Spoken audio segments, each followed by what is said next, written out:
आज आपने एक तस्वीर देखी होगी, वो कैमरे का फ्रेम था जिसमें प्रधानमंत्री नरेंद्र मोदी दिख रहे थे, मुख्यमंत्री योगी आदित्यनाथ दिख रहे थे, आरएसएस चीफ मोहन भागवत दिख रहे थे और एक और महापुरुष उसी फ्रेम में दिख रहे थे जिनके ही सानिध्य में ये पूरा कार्यक्रम हुआ, ये पूरा आयोजन हुआ।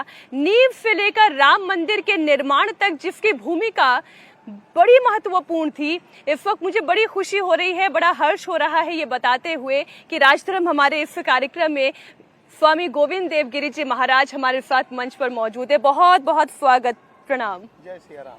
जय सिया राम। स्वामी जी, जिस तरीके का ये आयोजन हुआ, जो भावनाएं प्रधानमंत्री नरेंद्र मोदी की थी, उन्होंने कहा कि 500 वर्षों की हमारी प्रतीक्षा की ये पूर्ण आहुति हुई है। क्या आपके भी भाव वैसे ही थे आज? न केवल मेरे, किंतु जिन लोगों ने इस संघर्ष में भाग लिया है अथवा जिन लोगों ने इस संघर्ष को सहृदयता से समीप से देखा है, उन सब लोगों को ये प्रतीक्षा थी कि वास्तव में ये मंदिर बनेगा कि नहीं बनेगा, बनेगा तो कब बनेगा। लोग इसका परिहास भी करते थे, मंदिर वहीं बनाएंगे, तारीख नहीं बताएंगे। लेकिन जब असंभव लगने वाली एक आध बात सत्य के रूप में साकार होकर के सामने आती है तो अंतःकरण भर आता है, मन गदगद हो जाता है। वे सारे भाव मैंने समीप से आज हमारे माननीय प्रधानमंत्री जी के और सत्संग चालक जी के चेहरे पर बहुत समीप से देखे हैं। वे धूज भी रहे थे, व्याकुल भी हो रहे थे, आह्लादित भी हो रहे थे और एक संकल्प जो 2-4 दिन नहीं 5 शतकों तक चलता रहा और हमारी सामने इन 35-40 वर्षों में तो ये सारे प्रकरण होते रहे हैं। उस संकल्प को सिद्धि तक जाते हुए देख करके सभी गदगद थे, अभिभूत थे और एक स्वप्न के साकार होने का समाधान सबके अंतःकरण को गदगद कर रहा था। स्वामी जी, आपने कहा कि अंतर मन से सब गदगद थे, व्याकुल भी हो रहे थे और मैंने एक बात बड़ी गौर की, बड़ा ध्यान दिया, प्रधानमंत्री को कभी मैंने उनके हाथों को कांपते हुए नहीं देखा था, लेकिन आज उनके हाथों में जब वो करबद्ध किए हुए नमन कर रहे थे, ध्वजा को देख रहे थे, तो उनके हाथ बराबर कांप रहे थे और उनकी आंखें छलक रही थी। ये बिल्कुल गौर से देखा। पहले तो मुझे लगा कि वे केवल ताली बजा रहे हैं, लेकिन वैसा ही नहीं था।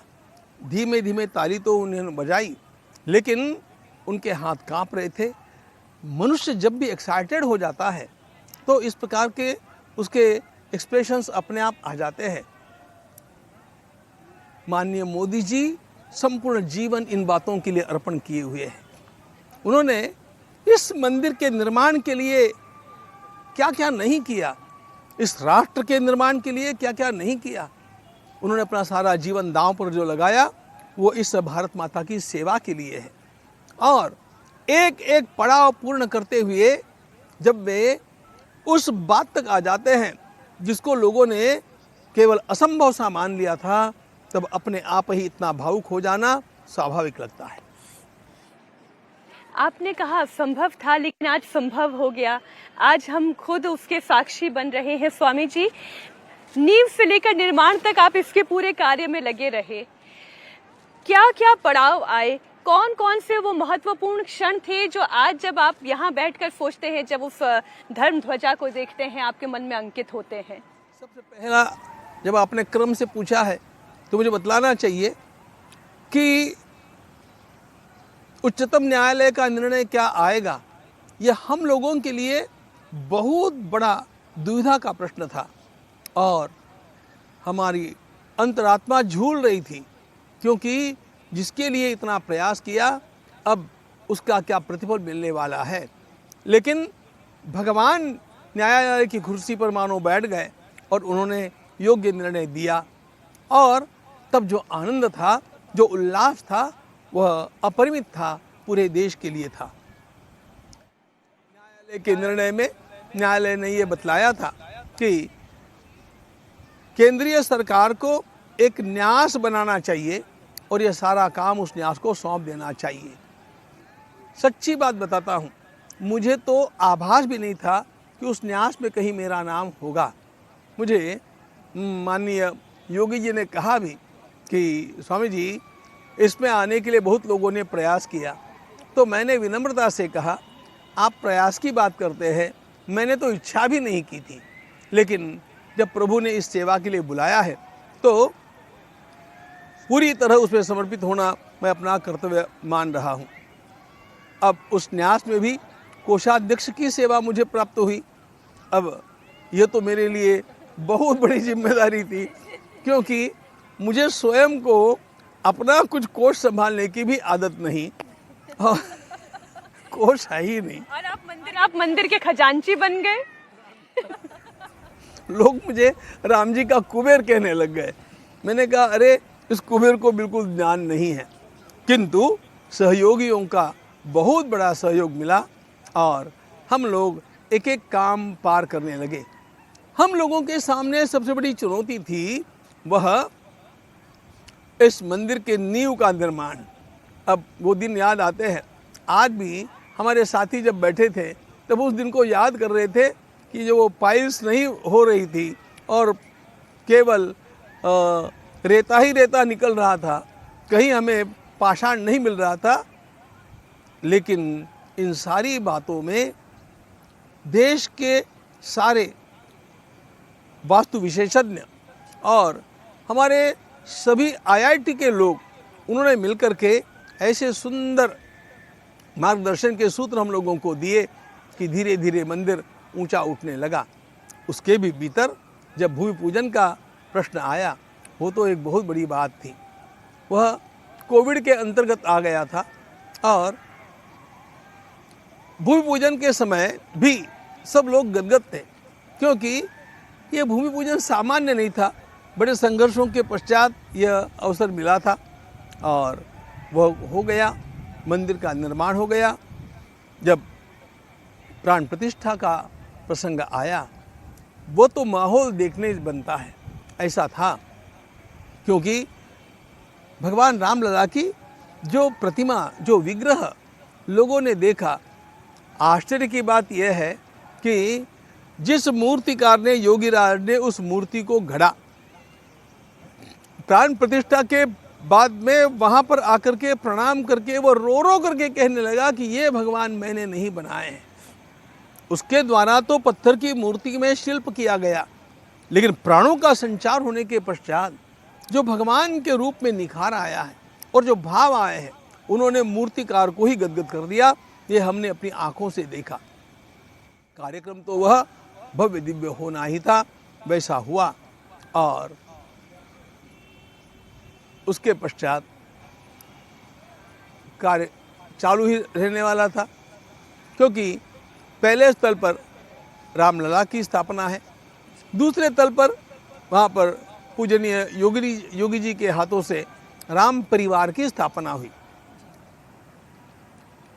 हमारे सहित सब लोगों को ये लग रहा था कि रामलला इतने आकर्षक है, अब इससे आकर्षक और भगवान कैसे वहाँ पर आ सकते हैं।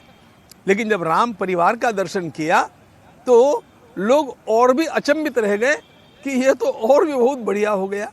आज भी कोई भी जाकर के वहाँ पर राम परिवार की एक एक मूर्ति का दर्शन करता है, वो भावों से भर जाता है। इतनी कोमलता, इतनी सजीवता उन सारी प्रतिमाओं में है। उनकी स्थापना हुई और उसके पश्चात अब यह ध्वजारोहण का कार्य हुआ। ध्वजारोहण एक अत्यंत महत्वपूर्ण पड़ाव है। मैं ध्वजारोहण को लेकर कुछ प्रश्न आपके सामने रखना चाहती हूँ। और जब आप नींव से लेकर निर्माण तक की ये पूरी प्रक्रिया बता रहे हैं, तो मैं उस दिन भी यहीं पर थी जब नींव रखी गई थी।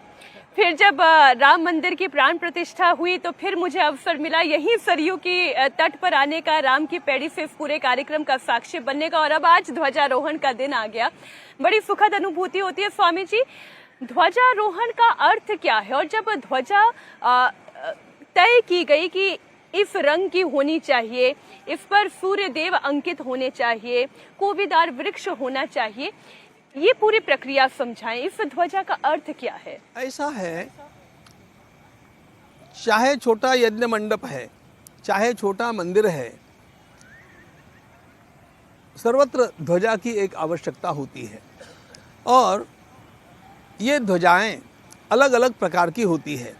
यज्ञ मंडप में उनकी दिशाओं के अनुसार, ग्रहों के अनुसार उनके रंग अलग अलग होते हैं। हर देवता की ध्वजा उसके चिन्ह से अंकित होती है। अब देखो, आपने भगवद गीता में देखा होगा, अर्जुन को कपिध्वज कहा गया है। इसका अर्थ अर्जुन के ध्वज के ऊपर कपि का यानी वानर का चिन्ह है। जगदम्बा का जहाँ ध्वज होगा वहाँ पर सिंह का चिन्ह होगा। ऐसा सभी का अलग अलग चिन्ह होता है। अच्छा, ये बात दो कारणों से की जाती है। आपने कुंभ में भी देखा होगा, जितने भी महामंडलेश्वर आदि लोग होते हैं, बड़े बड़े अखाड़े होते हैं, उनके अपने अपने ध्वज होते हैं, अपने अपने चिन्ह होते हैं। उन चिन्हों का पहला उपयोग ये होता है कि दूर से समझ में आ जाए कि हम किस दिशा में जा रहे हैं। हमें अपनी दिशा में जाना है तो जिस चिन्ह का ध्वज दिखेगा, ये उसका एक कारण। दूसरा, उस चिन्ह के साथ उनकी भावनाएं जुड़ी हुई होती है। अब चूंकि यहाँ पर रघुवंश का ध्वज है, यह भगवान श्री राम जी का ध्वज हम लोगों को निर्माण करना था, तो उसका सघन अध्ययन किया गया। वाल्मीकि रामायण में, जो कि ऐतिहासिक दस्तावेज है रामचरित्र के, बाकी सारी राम कथाओं का अपना अपना पूजनीय स्थान है, लेकिन वाल्मीकि रामायण तो भगवान श्री राम के सामने लिखा गया डॉक्यूमेंट है, इसलिए वह सर्वाधिक प्रमाण है। उसमें स्थान स्थान पर जहाँ जहाँ रघुवंश के या अयोध्या के राजा के ध्वज का वर्णन आया है, कोविदार वृक्ष का वर्णन वहाँ पर आया है। जैसे कि आज हमारे प्रधानमंत्री जी ने भी उसको कोट किया था। उन्होंने बतलाया था, जब भरत जी स्वयं भगवान श्री राम से मिलने के लिए चित्रकूट गए तो पेड़ के ऊपर चढ़ करके लक्ष्मण ने देखा, और ये सेना अपनी अयोध्या की सेना है, ये उसने कैसे पहचाना? तो ध्वज के ऊपर कोविदार का वृक्ष है, इसलिए सेना अयोध्या की है। तो ये कोविदार वृक्ष जो इस स्थल में बहुत बड़ी मात्रा में होता भी है और अत्यंत उपयोगी है, उसका चिन्ह उसके ऊपर होना आवश्यक था। क्योंकि यह सूर्यवंश का ध्वज है, इसलिए सूर्य भगवान के चिन्ह की उस पर आवश्यकता थी, और परब्रह्म के प्रतीक के रूप में, सभी देवताओं के प्रतीक के रूप में ओंकार वहाँ पर अंकित किया गया। तो इस प्रकार से केसरी रंग का 11 फीट चौड़ा, 22 फीट लंबा, इस प्रकार का यह ध्वज कोविदार वृक्ष और ओंकार समन्वित सूर्य भगवान, इन दो चिन्हों से अंकित किया गया। किसी भी सेना में, किसी भी राज्य में ध्वज को सर्वोच्च स्थान होता है। ये तो बात सब लोग जानते हैं कि हमारे राष्ट्रध्वज का सम्मान राष्ट्र का सम्मान माना जाता है, और राष्ट्रध्वज का अपमान राष्ट्र का अपमान माना जाता है। तो उस ध्वज के साथ उस पूरी सारी भावनाओं का जुड़ाव होता है, और इसलिए रघुवंश की सारी भावनाओं का जुड़ाव जिसके साथ है, ऐसे ध्वज का आज आरोहण हुआ। वास्तव में बतलाता हूँ, आज का हमारे प्रधानमंत्री जी का जो भाषण था, यह अत्यंत सार गर्भित और अनेक वर्षों तक हमें मार्गदर्शन करने वाला भाषण था। उन्होंने स्वयं श्री राम का वर्णन करते समय वाल्मीकि अयोध्या कांड के प्रथम सर्ग में भगवान श्री राम के जिन गुणों का वर्णन किया है, वे श्लोक उन्होंने स्वयं बोल करके दिखाए कि, और उन्होंने कहा कि कैसे भगवान श्री राम सज्जनता के साक्षात मूर्तिवंत प्रतीक रहे हैं, और वे स्वयं अत्यंत कुशल भी रहे, विद्वान भी रहे, और सर्वदा परोपकारी रहे। लोगों के लिए मुझे सेवा का कार्य करते रहना चाहिए, ये बात उन्होंने स्वयं भगवान श्री राम के गुण के रूप में वर्णन की। गोस्वामी तुलसीदास जी महाराज का एक सुंदर पीस उन्होंने बोलने के लिए लिया। कभी कभी तो लगता है कि उनको एक प्रवचन ही कर देना चाहिए था, क्योंकि उन्होंने, गोस्वामी जी ने जो राम रावण युद्ध के प्रसंग में जब विभीषण डर गए और भगवान श्री राम उनको समझाने लगे कि रावण मुझे कुछ नहीं कर पाएगा, रावण को हम समाप्त करके रहेंगे, क्योंकि रावण का रथ लोगों को दिखता है, मेरा रथ लोगों को दिखता नहीं है, लेकिन वो ज़्यादा प्रबल है। रावण रथी विरथ रघुवीरा, देखी विभीषण भयो अधीरा, उस प्रसंग में भगवान बोले हैं।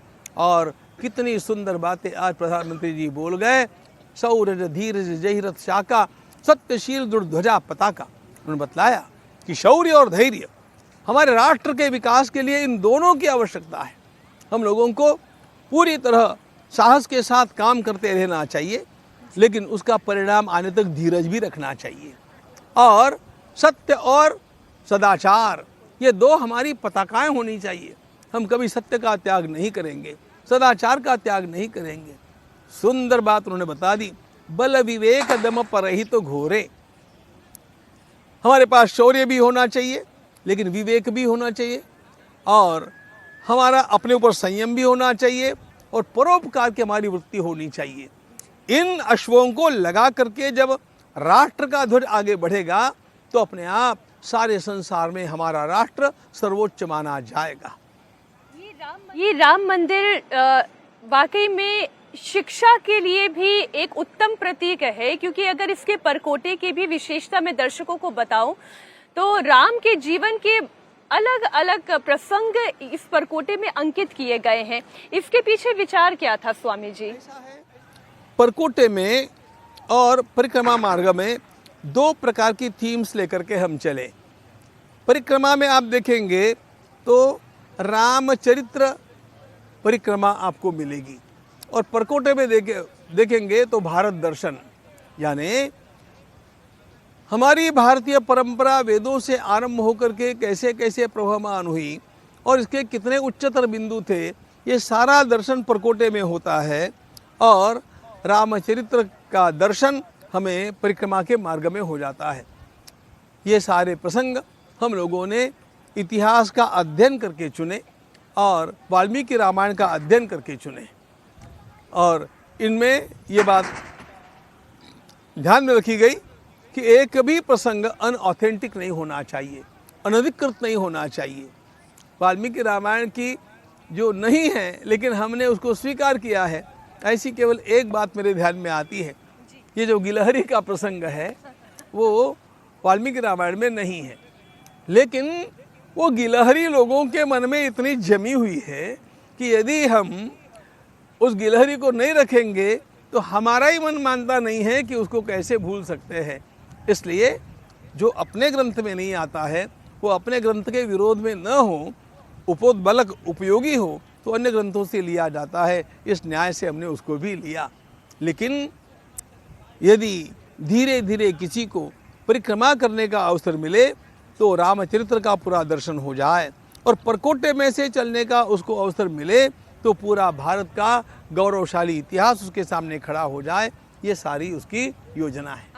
आज प्रधानमंत्री नरेंद्र मोदी ने समावेशी विरासत की भी बात की, जिसमें कोई जाति पाति आदिवासी वनवासी का कोई भेद ना हो। इसे आप थोड़ा स्वामी जी समझाएं, क्योंकि सप्त मंदिर में उन्होंने पूजा अर्चना की। तो ये सप्त मंदिर क्यों ऐसे मन में आया कि सप्त मंदिर राम मंदिर में होना चाहिए, और फिर इसका जो ये जुड़ाव है कि जाति पाति मत का भेद ना हो, देश एक हो, विचार एक हो। ऐसा है कि हम लोग राम जी की पूजा करने में तो एक्सपर्ट है, हम परिक्रमा भी कर लेते हैं, सब कुछ कर लेते हैं, but what is the message of his life, उनके जीवन का संदेश क्या है, उसका विचार करना चाहिए। और वो जो संदेश हम देखते हैं तो एक बात ध्यान में आती है, भगवान श्री राम ने सबको जोड़ने का प्रयास किया। अयोध्या से वे चले तो श्रृंगवेरपुर के भीलों को उन्होंने अपने साथ जोड़ा। वे आगे बढ़ते हैं और संपूर्ण अपने दंडकारण्य के प्रवास में गोंड, भील, संथाल आदि समस्त जातियों में जाकर के वनवासियों के साथ घुलते मिलते हैं। वाल्मीकि रामायण में बड़ा सुंदर वर्णन है। तो किसी भी ऋषि के आश्रम को हेडक्वार्टर बनाना और वहाँ से दिन भर जाकर के लोगों में मिक्सअप होना, लोगों के साथ मिलना जुलना और उनका संगठन बनाना, उनको अपनाना, गोस्वामी जी ने वर्णन किया है। भगवान श्री राम जाकर के लोगों को इतना प्रेम बांटते थे, गांव गांव अस भयउ आनंदु। वो जिस गांव में जाते थे वो आनंद से भर जाता था। क्यों भरता था? भगवान श्री राम ने किसी को भी कुछ दिया नहीं, लेकिन प्रेम देने में कोई कोताही करी नहीं। और व्यक्ति को आवश्यक होता है प्रेम, और यह प्रेम भगवान श्री राम ने दोनों हाथों से सबके लिए बांटा। तो यह जो भगवान के जीवन का संदेश है कि सब अपने हैं, कोई पराया नहीं है। अरे जब हम वसुधैव कुटुंबकम कहते हैं तो उसका अर्थ क्या होता है? हम दुनिया को कुटुंब कहते हैं, और हमारे समाज में इसकी ये जाति है, उसकी वो जाति है, ऐसा सोच करके उससे अलगाव रखते हैं। तो इसका अर्थ ये हो गया ना कि हमने राम की पूजा की, लेकिन हमने राम के हृदय को समझने का प्रयास नहीं किया। आज माननीय प्रधानमंत्री महोदय ने इसी बात को समझाया। इसी बात को समझाने के लिए सप्त मंदिरों की निर्मित वहाँ पर हुई। अब देखो, महर्षि वाल्मीकि का मंदिर है, महर्षि वशिष्ठ मुनि का है, विश्वामित्र मुनि का है, अगस्त मुनि का है, फिर देवी अहल्या का मंदिर वहाँ पर है, फिर निषादराज गुह का मंदिर वहाँ पर है, फिर शबरी माता का मंदिर है, जटायु का है, वो हमारी छोटी सी गिलहरी भी वहाँ पर बैठी है। ये सब जो है अलग अलग प्रकार के, लेकिन भक्ति भाव से।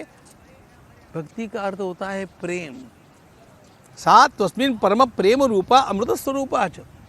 परमात्मा के प्रति भक्ति करो और अपने सामने दिखने वाले सारे समाज के अंगों के लिए प्रेम प्रदान करो। यही भगवान श्री राम ने किया, और इसी के बल पर संगठन बना करके उन्होंने पापी रावण का नाश किया। आज भी हमारे देश को खड़ा होने के लिए सबसे बड़ी आवश्यकता होगी तो इस समरसता की आवश्यकता है। इन सब लोगों में हम लोगों को किसी प्रकार का भेदभाव नहीं करना चाहिए, सबको अपनाना चाहिए। और यही बात हमारे भक्ति शास्त्र में सर्वदा कही गई। ये बात लोग भूलने लग गए थे, इसलिए पुनः उसे हमने सप्त मंदिरों के रूप में लोगों के सामने रखा और संदेश के रूप में प्रधानमंत्री महोदय ने अपने भाषण में रखा। और इसलिए स्वामी जी, ये केवल राम मंदिर नहीं, ये राष्ट्र का मंदिर है। ऐसे भाव जो है वो यहाँ अयोध्या से पूरे देश में, विश्व में संचार हो रहा है। चूंकि आप, मैंने कहा, नींव से निर्माण तक पूरा आप मंदिर के कार्यक्रम में लगे रहे, और आपकी निष्ठा, आपका समर्पण और आपका प्रेम इस मंदिर से लगा रहा स्वामी जी। इसलिए मैं एक एक चरण आपसे समझना चाहती हूँ। अब जैसे सिंह द्वार बनाए गए, गज द्वार बनाए गए, तो इनकी भी तो महत्ता होगी। क्यों सिंह द्वार, क्यों गज द्वार? कि देखो, भगवत गीता का 10वां अध्याय ये विभूति योग है, और उस विभूति योग में भगवान ने अलग अलग विभूतियों में मैं कैसे अंश रूप में बैठा हूँ ये बताया। जैसे स्रोतसाम अस्मि जाह्नवी, नदियों में गंगा मेरी विभूति है, पर्वतों में हिमालय मेरी विभूति है। विभूति होने का अर्थ क्या होता है? भगवान के किसी विशिष्ट गुण का उसमें प्रकर्ष है। हम जब हाथी का स्मरण करते हैं, ध्यान रखना चाहिए, हमारे भगवान गणपति का मस्तक ही हाथी का है। हाथी अत्यंत बुद्धिमान है, हाथी विवेकी होता है, और उसका दर्शन शुभ शकुन माना गया है, इसलिए गणेश जी का प्रथम पूजन है। तो एक अत्यंत बड़ी शक्ति के रूप में और मांगल्य के रूप में हाथी है, शौर्य के रूप में और निर्भयता के रूप में सिंह है, विवेक के रूप में हंस है। ऐसे ये सभी के सभी किसी न किसी अत्यंत श्रेष्ठ सद्गुण के प्रतीकों के रूप में वहाँ पर विराजमान होते हैं। प्रतीकों का दर्शन करने से हमारे भीतर वो भाव जागृत होते हैं। आज प्रधानमंत्री नरेंद्र मोदी ने अपने संबोधन में एक बात कही कि हमें आवश्यकता है कि हम अंग्रेजों के द्वारा हमारे मन में बैठाई गई उस मानसिक गुलामी से भी पूर्णतः आजाद हो जाएं। उन्होंने मैकाले की शिक्षा पद्धति का भी जिक्र किया कि उन्होंने इस बात का भी जिक्र किया कि हम लोकतंत्र हमें बाहर से कोई आकर सिखा नहीं सकता। हमारी तो समझ और हमारी सभ्यता ही लोकतंत्र पर आश्रित रही है हमेशा। तो ये जो मानसिक गुलामी है, ये जो मैकाले की शिक्षा पद्धति है, ये मानसिक गुलामी से व्यक्ति आजाद कैसे होगा? एक मंदिर के बन जाने से मानसिक गुलामी से आजाद कैसे होगा? आज माननीय प्रधानमंत्री जी ने अपना हृदय खोल करके रख दिया उंडेल करके रख दिया सबके सामने इस निमित्त से। देखो, वे कुछ वर्षों से IKS पर काम कर रहे हैं, इंडियन नॉलेज सिस्टम, और इसको उन्होंने बड़ा महत्व देकर के लोगों को इसमें प्रविष्ट कराया है। बड़ी साजिश हम लोगों के साथ ये हुई कि ये सारा भारत का ज्ञान का खजाना हम लोगों से छिपा दिया गया, और यही हम लोगों को पढ़ाया गया कि ज्ञान तो हमें अंग्रेज़ों ने दिया है, फिर एक एक शास्त्र का ज्ञान और किसी किसी ने दिया है। अब थोड़ा आउट ऑफ वे मैं आपको एक जानकारी देना चाहता हूँ। अभी अभी परसों 15 दिन पहले यूनिवर्सिटी ऑफ मैनचेस्टर ने एक डिक्लेरेशन दिया है। See who is talking, it is university of Manchester. और उन्होंने क्या किया है, उन्होंने कहा कि लॉ ऑफ ग्रेविटेशन ये न्यूटन ने नहीं खोजा। लॉ ऑफ ग्रेविटेशन और ऐसे 3 लॉज उसने भारत से लिए और अपने नाम पर खपा दिए। और ये उन्होंने केवल ऐसे ही नहीं कहा है, उनकी वेबसाइट पर जाकर के आप देख सकते हैं, ये सारे नियम भारत के वैशेषिक दर्शन से आए हैं, ऐसा उन्होंने एग्जैक्टली पिन पॉइंट करके कहा है। वैशेषिक दर्शन के कौन से मंत्रों में ये प्राप्त होते ये भी उन्होंने बतलाया है। तो हम लोगों से सारा छिपाया गया, हम लोगों के भीतर एक न्यूनगंड निर्माण कर दिया गया। आज एक वाक्य मुझे और बोलना चाहिए जो प्रधानमंत्री जी के मन में था, लेकिन वो बोले नहीं, समयाभाव से नहीं बोले होंगे। मैकॉले का एक वाक्य है। मैकॉले ने कहा, India has been conquered once, it must be conquered again, and the second conquest must be through education. हमने भारत को एक बार जीता है, लेकिन भारत को यदि सदा के लिए गुलाम रखना है तो और एक बार जीतना पड़ेगा, और ये दूसरी जीत हम लोगों को शिक्षा के माध्यम से हासिल करनी पड़ेगी। ऐसे कह करके जो शिक्षा, अच्छा मैकॉले ने एक बार और कह दी कि जो शिक्षा की पद्धति मैंने दी है, यह यदि भारत में 30 साल तक चलेगी तो भारतीय युवक दिल और दिमाग से अंग्रेज बन जाएंगे, केवल रक्त और चमड़ी से भारतीय रह जाएंगे, दिल और दिमाग से वे उनके गुलाम बन जाएंगे। और यही भारत में हुआ। उन्होंने बड़ी सुंदर बात कही।